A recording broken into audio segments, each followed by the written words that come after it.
Welcome to Haunted Escapes with Chris and Diane. This podcast will cover our trips to haunted hotels and locations. We will go over a brief history of the location, our personal experiences, and even rate some of the ghost tours in that area. Join us on our Haunted Escapes.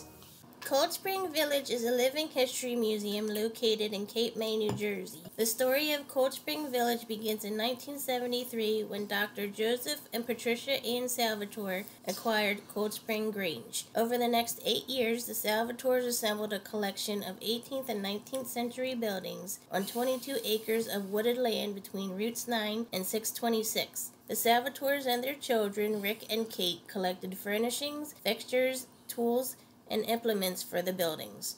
Their objective was to provide visitors with a sense of stepping back in time to a South Jersey rural community of the 1800s. After 8 years of development, the village was opened to the public on May 23, 1981.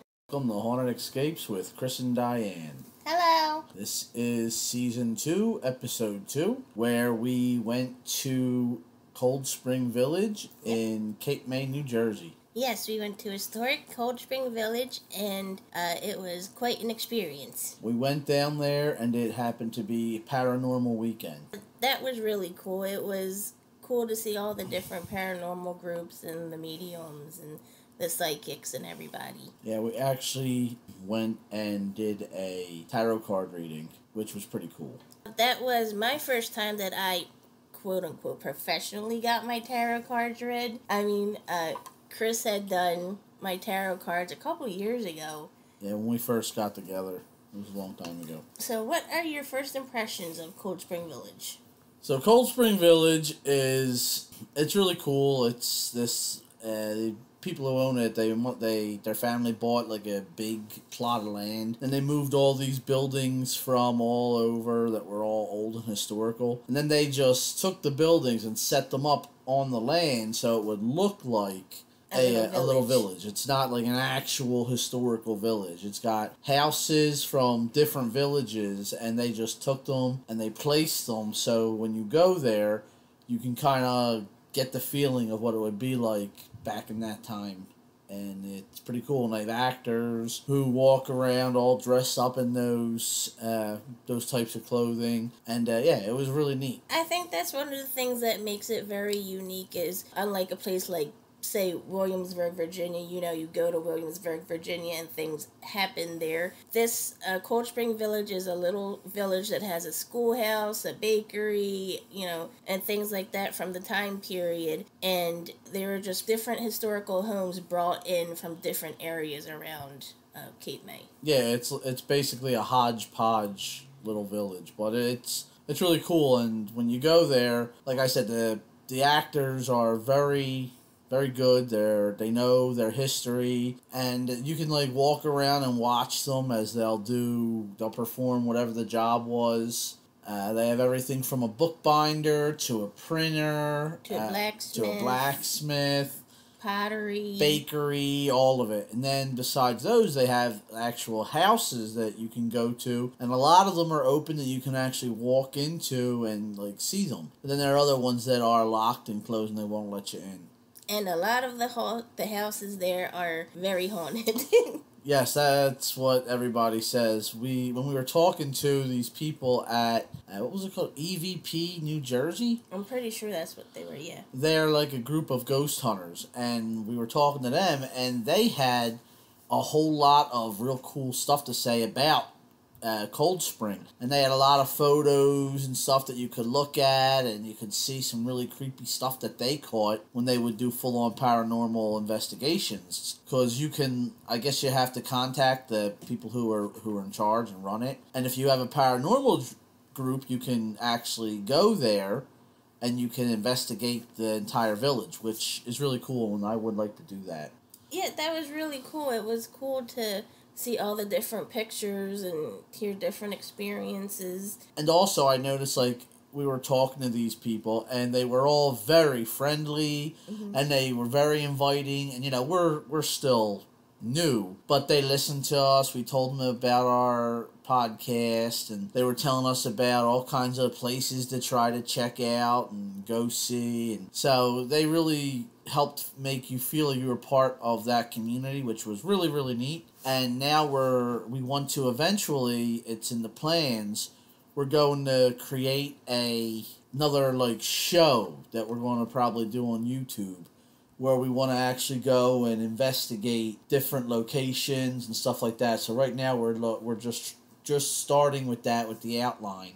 Yes, and I would like to keep it very old school, just a recorder and a camera, none of these REM pods and K2 meters, and I don't think you need all of that. I think all you need is a camera and a digital recorder. I mean, even when we spoke to the people at this EVP New Jersey, they kind of said that. They're like, that's really all you really need. They said the other stuff is just kind of there for fun. Yeah, they're kind of like toys. And they said, and they can sometimes back up your claims to try to make people believe you more. But yeah, we're going to definitely be looking to do that. So we're going to be looking to get some people together to possibly go on, make like a little ghost hunt group.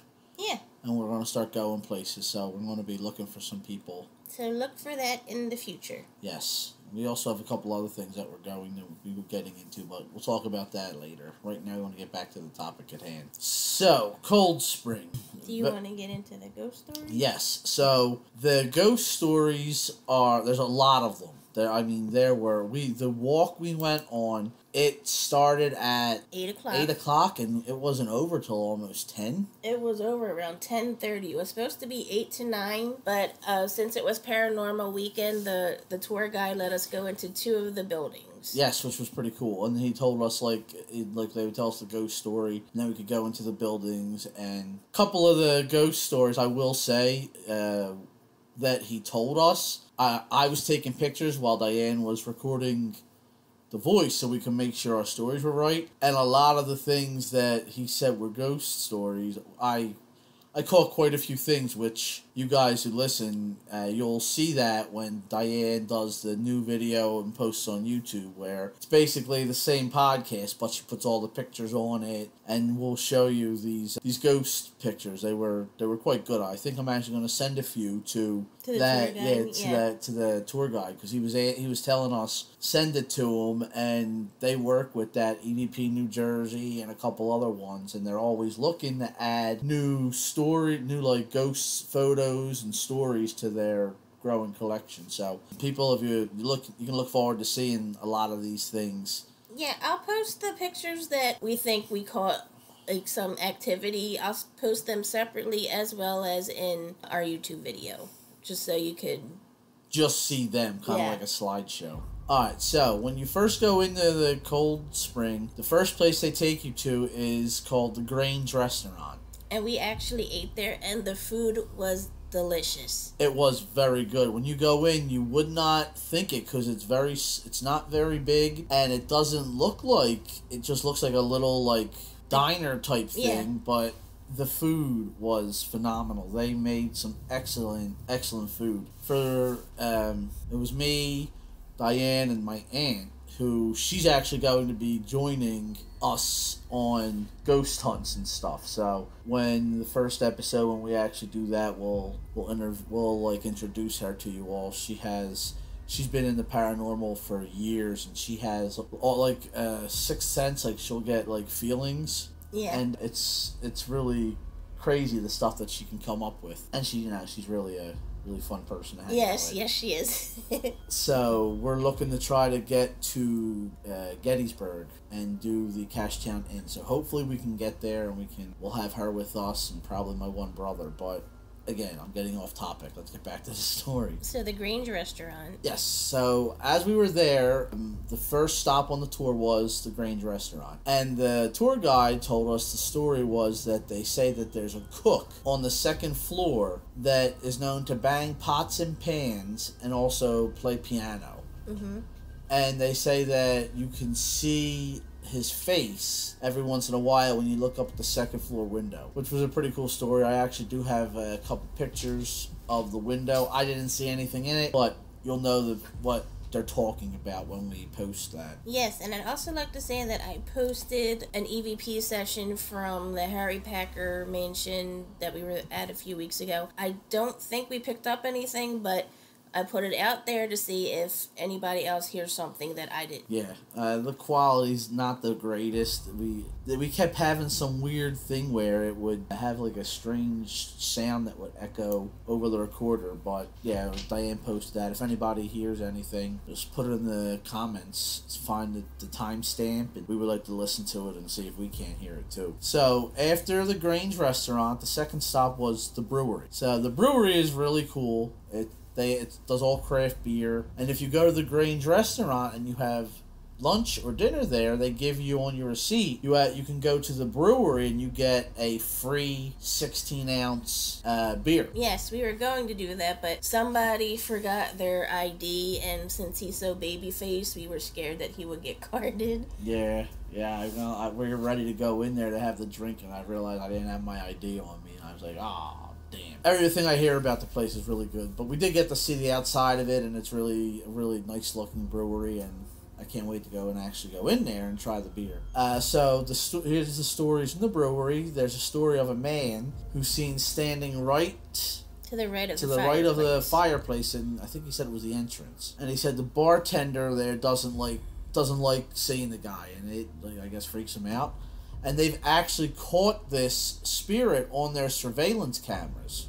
Yes, I think if you go to the historic Cold Spring Village website, some of the paranormal things that they caught are on the website. At least that's what I think. I'm pretty sure that's what the tour guide said. Yeah, I think that's what he said too. They think that the man that they're catching is somebody who used to own the bar. And then they also have a story where people have seen the spirit of a woman in like an old hoop skirt from like the 1800s, early 1900s, and they see her trying to get into the brewery during the day. He said that the staff one time went out and asked what she wanted, and there was no one there. Yeah, that's crazy.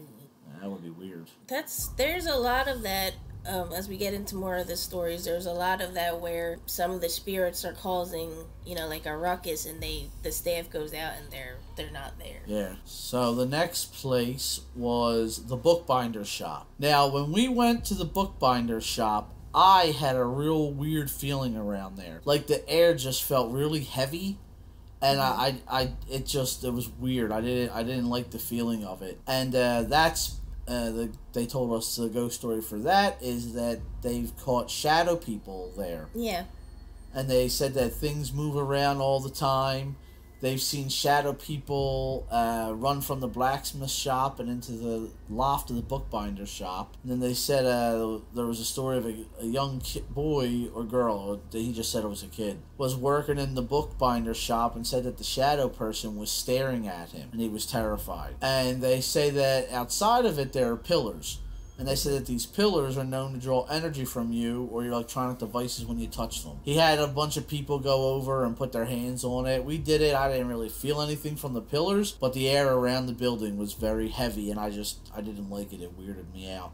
I touched the pillars too. I didn't feel anything. I mean, it just looked to me like an old creepy building, but I mean, everybody else is saying that Chris was saying that he felt weird around it. I didn't really feel weird around that one. They also said that the building has been known to be about 20 degrees colder than the others, because the lady who worked there was talking to us, and she had said that it's always cooler in there, like colder than the other buildings. And she said in the hot summer that's a good thing, because you pop in there and it's a lot cooler.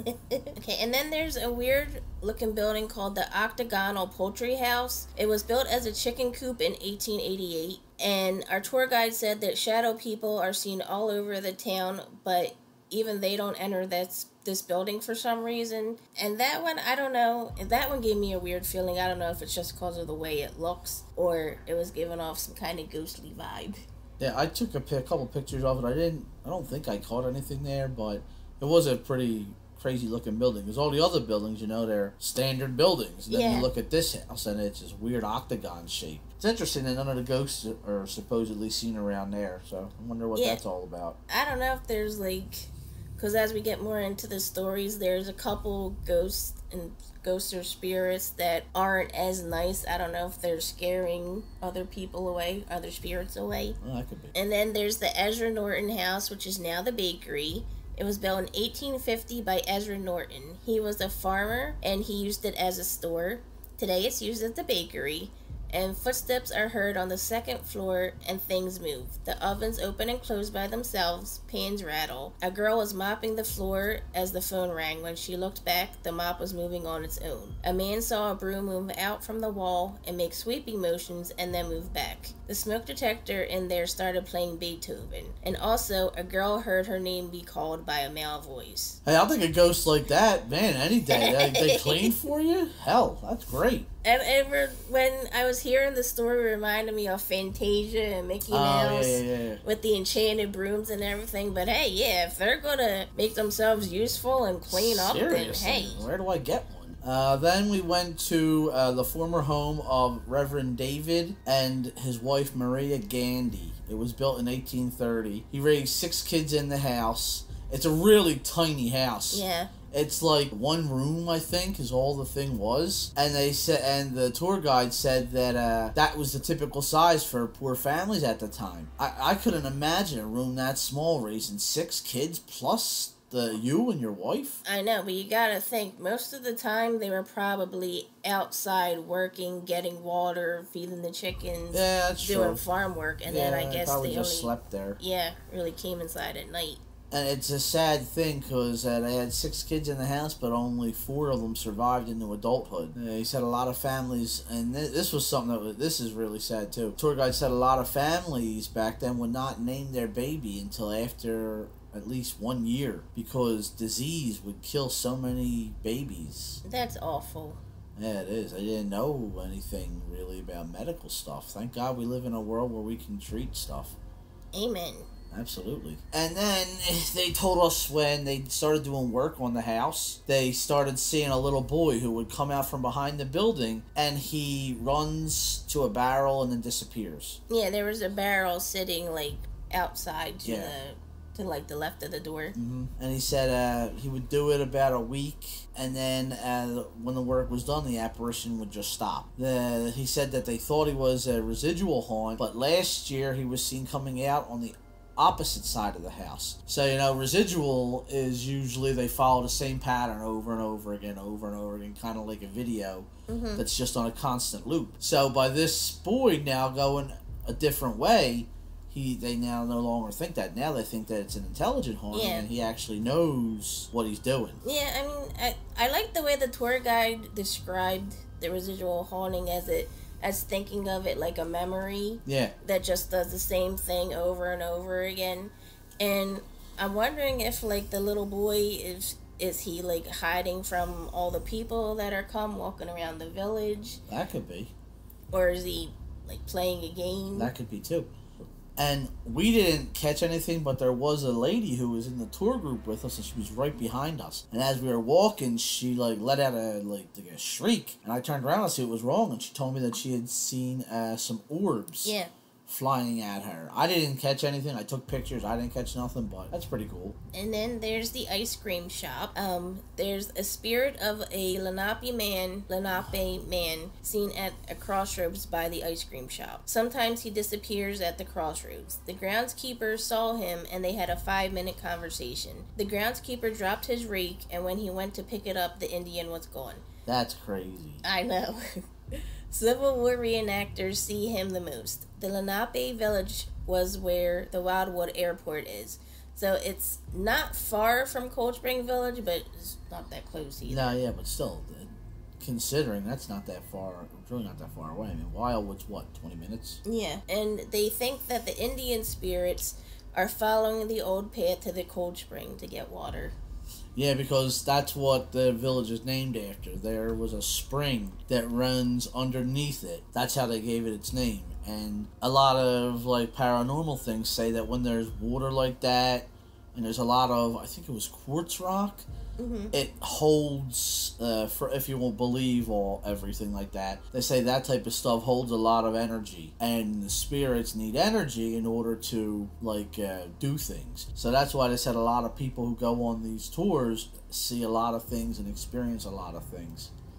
I know, I have heard the quartz rumor. Yeah, because they said that it's like sand down there, and sand is just quartz crushed down, so that's why they think Yeah, they think that it gives energy to the spirits to manifest and do all the things. But also getting back to the ice cream shop, it is called the Ewing Douglas House. It was built by the Ewing family between 1855 and 1860. It was predominantly occupied by the Douglas family, who were farmers. And our tour guide's uncle actually lived there in its original location on Town Bank Road.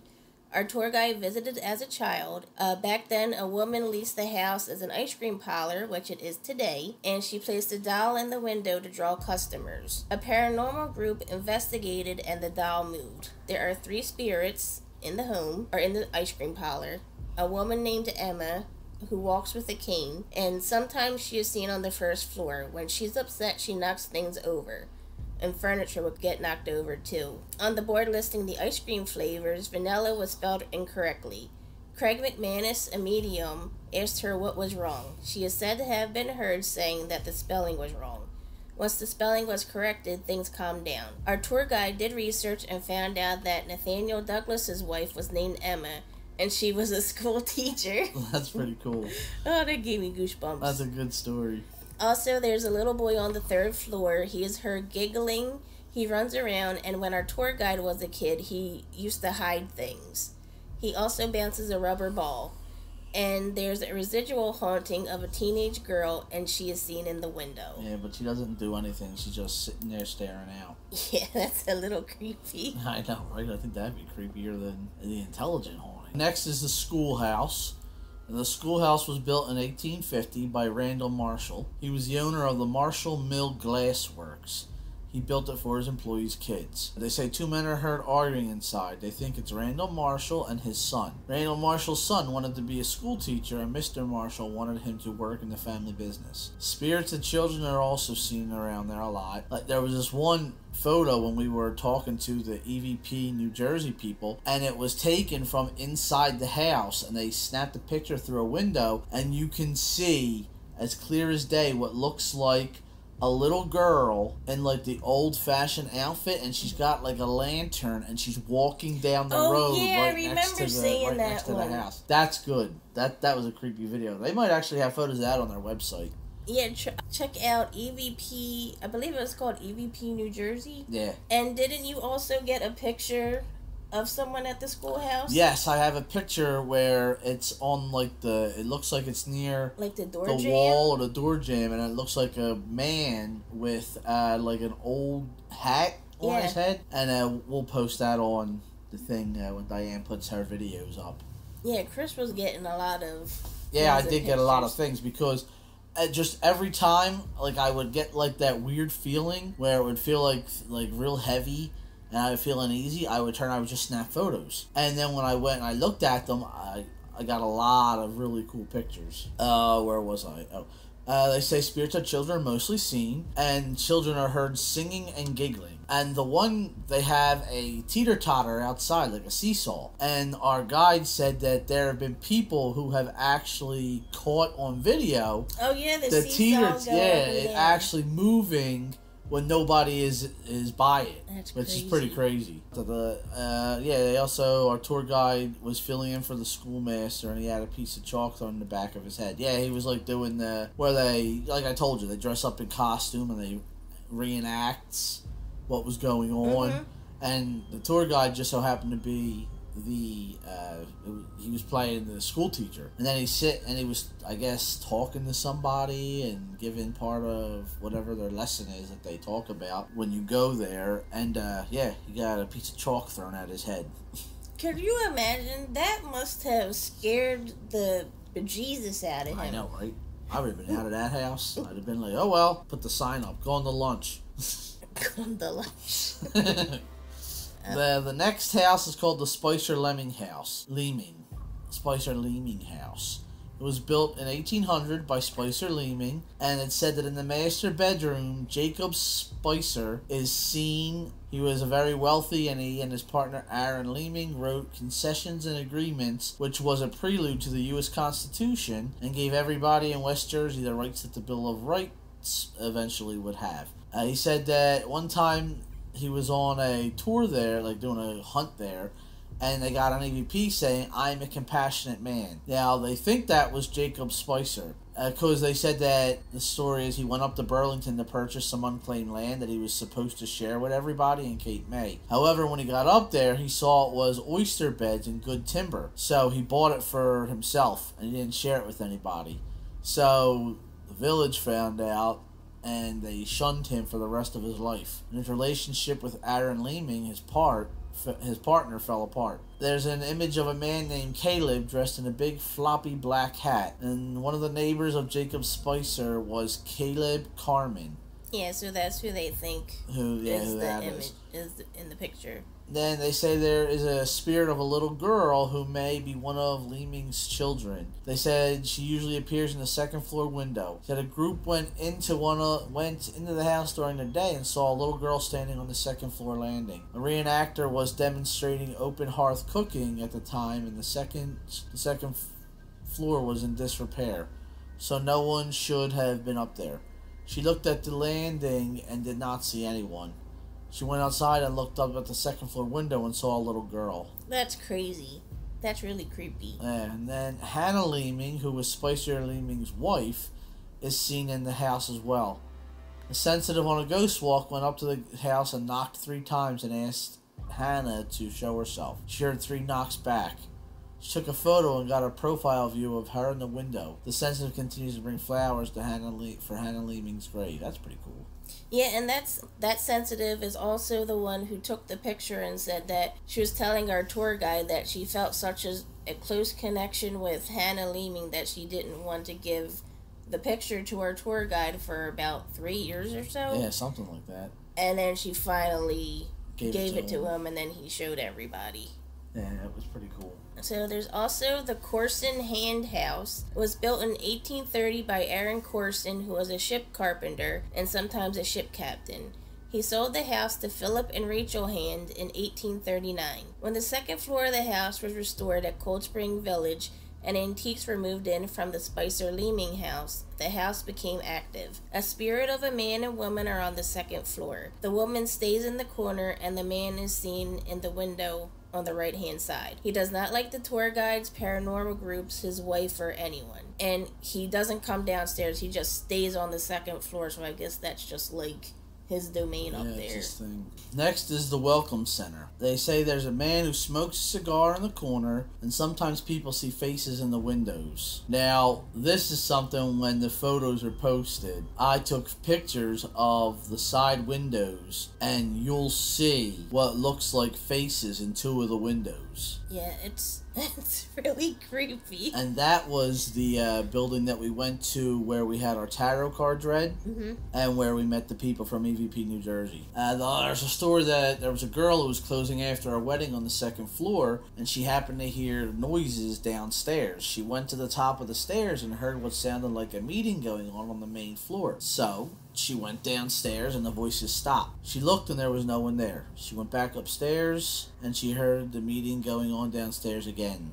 She grabbed her stuff and ran out. I would too. Yeah, can't blame her for that. On a ghost walk, the tour guide saw a spirit in the building and a vortex-like portal opened up under the Welcome Center. Oh, that's crazy.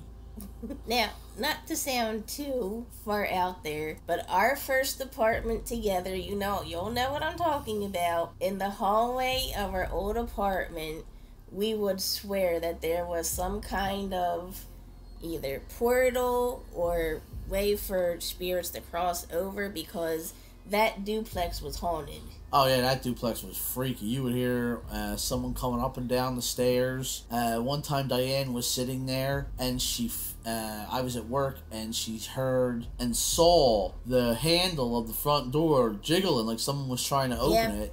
There was no one there. And you would be in the basement doing wash, and there'd be because we were friends with the people on the first floor. Yeah. We were on the second floor, and there'd be nobody in that house, and you would hear footsteps back and forth above you, and you'd just be like, well, what is that now? Yeah, and then when we moved out of there, my brother had gone in. He was waiting for something, and he was on the bottom floor, because eventually my sister and her boyfriend moved in with my brother, and they were beneath us, and there was nobody upstairs because we had already moved out. and he was there waiting for something to come to them. And upstairs, he heard footsteps, and what sounded like somebody was talking. And there was nobody up there. We had already moved out. Yeah, we would see shadows, we would hear things. So when you hear that there's a vortex somewhere, like I could believe there's a vortex in Cold Spring Village from all the history and everything. Yeah, there's enough stuff in there where I can see. Don't immediately just write it off, because you gotta live through it to understand. That's absolutely right. A lot of people will be like, you're all fake, you don't believe it. Yeah, you could say that, but if you live through it and experience the things that we have seen and other people who are believers in this stuff have seen, you ain't gonna think the same way. Okay. And then there's the country store, which has one of the cutest and saddest stories. Yeah. But the country store, also known as the Hawthorne House, was built by James Hawthorne, a lawyer. And our tour guide told us that 1 week out of every April since 1981, when they opened, the co-workers are getting ready to open for the season, and they hear someone stomping outside on the porch and knocking on the door, and they start cursing loudly. They go outside to check, and there's nobody there. Yeah, then they say that's creepy. But then they say there's also the spirit of a woman who, once she gets upset, she throws a tantrum. She starts knocking stuff over and all kinds of things. They said that they used to have Civil War merchandise that would be in this one area, and she kept. Well, it would keep getting knocked onto the floor. So eventually a medium went in there and asked the spirit what was going on, and the spirit told the medium that she didn't want anything related to the war in her kitchen because her husband was killed. That's crazy. So they moved the Civil War merchandise to another area, and she's been silent ever since. They said that she's seen on the second floor window, and the great thing about that is the second floor is totally blocked off. There's no stairs to get up there. Yeah. So it can't be a person up there. It's got to be something else. God, you do this one. And then there is the spirit of a little cat. Yeah. There was a cat at Cold Spring Village named Store, and he lived at Cold Spring for 20 years. And he is seen jumping on the porch and vanishing. And our tour guide showed us a picture of an orb taken at the country store, and in the middle of it, it looks like a little image of a cat. Yes. And it was so cute and so sad. Like he has it blown up and he has it zoomed all the way in, and you can see in the orb, it looks like a little cat's face. Yeah. And he said that because he also does does ghost hunts and stuff like that. And he said that there are a lot of orbs like that. If you can zoom in close enough to it, there's not all of them, but there will be certain orbs where you will see the face of whoever the spirit is. So that was pretty cool. But yeah, that was sad, the poor little cat. Next is Cox Hall Cottage, which was built in 1691 by Dr. Daniel Cox, who was the court physician to King Charles II of England, and later Queen Anne. In 1720, Thomas Bancroft took one of the wings from Cox Hall for his family, and it was moved to Cold Spring Village. Our tour guide, who is a medium, touched a beam inside the building and got a vision of a man laying in the bed and saying the word poison. Another medium corroborated the same story. And there was a man named Benjamin Budd who was the tax collector for Daniel Cox, and he was found in Cox Hall poisoned to death. Well, bad time to be a tax collector. Right. And then in 1727, Thomas Bancroft, who was also a tax collector, was found drowned. So it seems like this house does not like tax collectors. Can you blame them? Nobody likes tax collectors. Some people get nauseous by the building, and it drains cell phone batteries. They've also said a redcoat is seen on the second floor. One of the investigations the guy went on, they caught an EVP saying, "We're coming for you, Tommy." And it turns out, I didn't know this, but redcoats were known as Tommies in that local area. Yeah, I didn't know that either. That was interesting. Yeah. And then they said a woman is seen outside and inside saying, "The maker won't take me." They said apparently the mediums have tried to cross her over, but she just won't go. Then they say a spirit of a little boy is seen wandering around outside. Our tour guide was talking about him a few years ago, and a chair slid across the floor and fell over. I know that when we went there, I used one of those SLS cameras on my phone, and they had like a cooking pot set up, and it was at that house. And he said that the little boy was seen running around, and I started getting... Now, if you don't know what an SLS camera is, it's basically a camera that'll show stick figures in areas that are when there's nobody there. and it's believed that it's somehow able to pick up on the spirit. So, well, it just so happened I was looking at it through that, and yeah, like I saw a little stick figure that kept popping up, standing right by the pot. Yeah, it was creepy. I should have tried to take a picture, but I wasn't thinking. I was just kind of shocked at it. That's crazy. And a few years ago, Civil War reenactors called Cold Spring administration in the middle of the night and said that they should get the electrical work looked at because blue sparks were coming out from the bottom of Cox Hall Cottage, but the building has no electricity. And our tour guide showed us a picture of the blue sparks that were coming out of the building, and it looks like a big pillar of blue light shooting out of the building. That was a cool photo. Yeah, it looks like there's fireworks coming out from, like, blue fireworks coming out from under it. And that was a cool photo.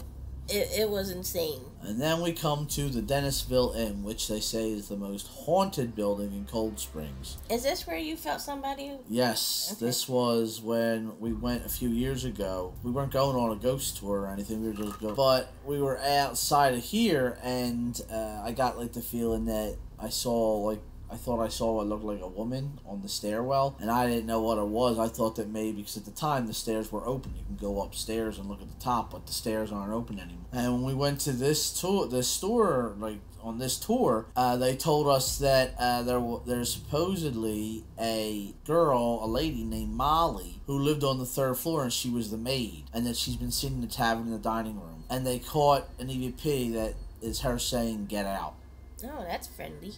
Yeah, I know, right? The Dennisville Inn was originally a stagecoach stop where you could, if people were going from Philadelphia to Cape May, they could just stop there, get a bite to eat, and then they would leave. Yeah, I think our tour guide said it took 3 to 4 days. Yeah, something like that. And they said there's a spirit named Benjamin who's in colonial attire, which is wrong. Time period is also seen there. Then Jacob Wells and his wife are seen as they own the inn in 1870. And they used to, like, rent the place, like, if you're getting married there, you can actually use that as, like, a bridal suite, the one room. And they said that there have been brides who have gone to get married at Cold Spring, and they've seen the spirits of Mr. and Mrs. Wells.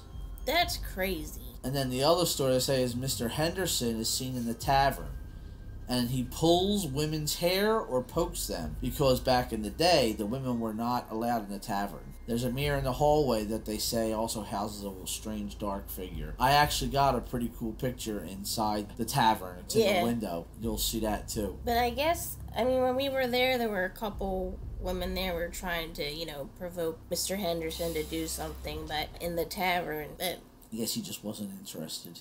Yeah, it felt weird in there, though. It felt very oppressive. Yeah, it did. But the photo I got of there is pretty cool because it looks like a man in the window. I think that's all the stories. Is it? Yeah. Okay, so now I can talk about, like, personal things that happened while we were there. Yes, and also talk about where you felt somebody holding your hand. So we were outside of that Leeming house. Mm-hmm. And as we were listening to the guy, I'm standing there, and Diane was off taking pictures or something. And I'm standing there just listening to the tour guide, and I felt what feels like when somebody, like, tries to take your hand, like, and the fingers, like, brush against your hand real gently. Mm-hmm. And it freaked me out. I, like pulled my hand back, and I was like, what the hell was that? And I started looking around, and there was nobody there. And that was weird. Yeah, we knew that after we went to the Paranormal Weekend and we were seeing all of the pictures, and then we went on the ghost tour and we heard all the stories, we knew we had to make Cold Spring Village its own episode because of all of the activity that goes on there. Now, I've been going there. When I was a kid, my grandmother had a house in Town Bank, New Jersey, and we went to Cold Spring Village numerous times. And even back as a kid, like, places like the schoolhouse felt weird. Yeah, it's pretty cool. Who knows? But yeah, we were originally going to do a whole episode on Cape May, and this was just going to be a part of it. But yeah, after going there and having that tour, it took like 2.5 hours almost. There was just so many stories that we were like, this one's going to have to be its very own episode. And we're going to do a second episode of Cape May, where we're actually going to go through the town of Cape May. Yes. and we're going to go on. They have a couple ghost tours there, and we're going to go through that. And there's a couple of hotels. I'm going to see if I can try to get in there to talk to some people who work there. It's kind of difficult. A lot of the times they don't want to really talk to you, but sometimes you can get lucky. Mm-hmm. And they'll tell you stories. Like, we went to Winterwood. Yes, we did go to Winterwood, and it was... And Winterwood is supposedly haunted. Yes, we'll go over Winterwood when we do our other Cape May episode. Yes. And so stay tuned. Yeah, so stay tuned. And also, like, my aunt, when we were staying at her house, there were some very weird things that happened to us while we were there, which I'm going to include that on the next part of this Cape May trip. Yes, there's certain people on Chris's side of the family, like Chris and his Aunt Kathy, and maybe even Ryan. There's something going on there because it seems like spirits attach to them or show themselves more frequently. Yeah, that's kind of been a thing throughout a lot of my life and all. I mean, could be because back in the day I was really into, not anymore, but I would read like witchcraft and how do you open your third eye, and then I did the tarot cards, which I still do. I still have them. I haven't done them in a while, and just by doing all that stuff, I think that might have opened like a thing for me. And then my aunt, she's always been able to have like strange things that have happened to her. There, once we get her on the show and she starts doing stuff with us, I'm gonna have to have her talk about some of the weird stuff that's happened to her, because she's had so many things that have happened to her. Yes, it's crazy. And probably next weekend we'll get our nephews on to have a chat with them. And we also got our first listener story in that we'll probably include in our next episode. Yes, I'm going to talk about that too, because, like I said, if anybody has any stories, send them in to penepicproductions@gmail.com. And if you give us the okay to talk about the stories, we'll add it to one of our podcasts. Now, Diane says next week. I don't know if it's going to be exactly on next week, but it'll be our next episode. Yes, our next episode. Because we have a lot of things going on, and we're trying to find new things to add to the channel so that it's not just going to be just this podcast. So we have some other things we want to start working on. We're going to do the ghost tour, the ghost hunts, and then I'm also thinking about doing maybe like a little radio, like teleplay type thing, and gotta start working on that. So there's going to be a lot of content that I want to be working on. We're still going to be adding stuff to this, and we're really hoping we can get into the Cashtown Inn, because that place has some crazy stories about it. Yeah, that's one on the bucket list too. And that's going to be a whole Gettysburg episode. We'll probably split that one into two as well. We'll probably do one about the Cashtown Inn, and then we'll do one about Gettysburg, where we'll actually try to talk to some people in some of these buildings and like interview them. See if they can't tell us any kind of weird ghost things that have happened to them. Yeah, we did do a Gettysburg episode earlier, but this would be season. All new with new stories and such. Yeah, we had, because Gettysburg's got so many things that happen there, and so many stories, and we're probably going to do another one around. Like I said, we'll do Cashtown Inn. That'll probably be its own thing. And then we'll do the town of Gettysburg, where I'm going to try to interview some people at some of the shops and stores and stuff, and see if they can't tell us some stories so we can have some new stuff to add. So that's something else that'll be coming up, so stay tuned. And what was your favorite story that we heard today? I really liked the one about the main town hall center with the pictures in the windows. Okay. Because I actually took photos and I actually got faces in the windows. Yeah. So that was really, really, really creepy. How about you? I liked the one about Store the Cat. I like to think that he's still hanging around, keeping an eye on his owners and keeping an eye on the place, making sure nobody gets up to trouble. Yeah, right. But it was, to sum it up, it was a really, really fun weekend. We had a blast. My aunt went through everything with us, except sadly the ghost hunt. She couldn't make it to that one, which I would love to get her on one of them. Like the ghost walk, because who knows what kind of stuff she'd pick up on. And then, so hopefully when we do Gettysburg, we'll be able to get stuff from her. And then, like I said, we're going to be working on trying to get some video where we're going to do actual ghost hunts. once we get that down, and then we're going to try to do the teleplay where it'll be like a radio thing. There's a lot of stuff that I'm working on, trying to expand this thing. Everybody who listens and who has subscribed, I want to thank you all. Really, really thank you. This is like something we've always wanted to do, is this type of thing. And I would love nothing more than to try to make this whole Pen Epic Productions, which is what we're going to be getting as like a licensed name. I want to make that like a full-on business, and everything that, with everybody who listens to us and you give feedback, stories, the more things we come up with, I would really like to thank everybody who has listened, and we really appreciate it. And hopefully we can get more subscribers and more people who will listen, because we have ideas for some merchandise and all kinds of stuff. So hopefully this can keep growing, and everybody who has joined and listened from all over the world. We have some people from Italy, we have some people from Canada, we have people from US. I want to thank everybody. We greatly appreciate it. Yes, thank you everybody who's continued to support us. Like and subscribe, follow us on Facebook, YouTube, anywhere podcasts are available. That's where we are. And we really like to thank everybody. We really appreciate it. Absolutely. And eventually I have big ideas and plans for this whole thing. And I would, if I could make them happen, it would be amazing. And we'd be able to do giveaways and get stuff for people who are listening and things like that, and give back to everybody who's been following us. So thank you all again for coming along with us on our Haunted Escapes. Yes, and go to Cold Spring Village. We highly recommend it. It's a great time. They're open early, they close early, so you're not there all day.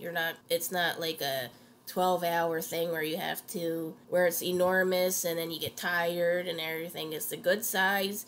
It's a good fun day trip, and I'm sure you'd like it. Absolutely. You go on the fun trip and you can see everything, and then go back on the ghost tours and listen to the stories that we've had here, and you might have more, because there's always new stuff happening there. Yes, it is very active. Yeah, I mean, it's very active. Once you see the photos that we post, they're pretty cool. They really are pretty cool. I would love to get in there and actually do like a ghost hunt. Maybe one day. Yeah, maybe. And like we said, New Jersey, EVP New Jersey, they were great when we got to talk to them. Yeah, they were super nice. And they have a lot of stuff on their sites, and I would highly recommend checking their stuff out too, because they got some really cool things. And yeah, so that's our episode 2 for season 2. Again, thank you all for listening, and I hope you all have a wonderful week and month, and we'll be back on with the next episode as soon as possible. We'll see you next time. Bye. See you next time, guys. Bye-bye.